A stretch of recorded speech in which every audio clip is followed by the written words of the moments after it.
Marching in the streets is important work, but wouldn't we have greater success if we also took control of the United States government? Hi, this is Thom Hartmann. It's vital to point out right-wing slanted reporting in the corporate media, but isn't it also important to seize enough political power in Washington to enforce antitrust laws to break up media monopolies?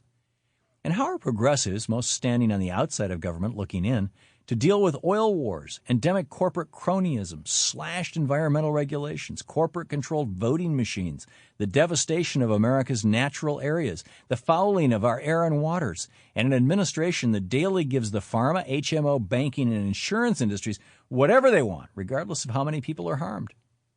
This lack of political power is a crisis others have faced before. We should learn from their experience.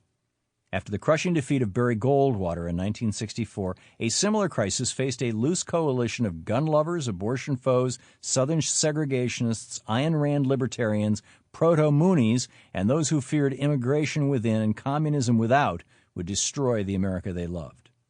Each of these various groups had tried their own direct action tactics, from demonstrations to pamphleteering to organizing to fielding candidates. None had succeeded in gaining mainstream recognition or affecting American political processes.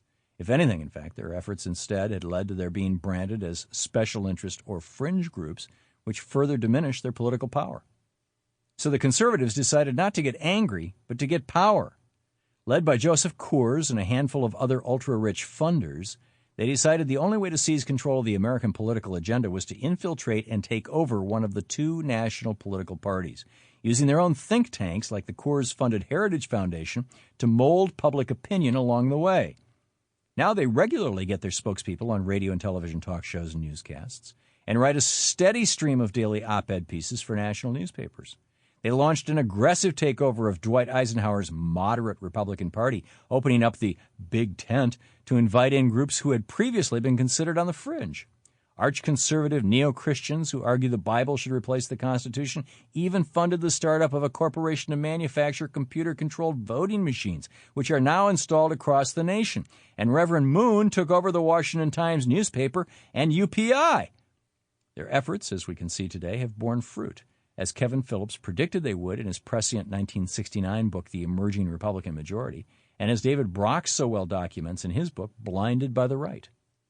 But the sweet victory of the neoconservatives in capturing control of the Republican Party, and thus of American politics, has turned bitter in the mouths of the average American and humans around the world.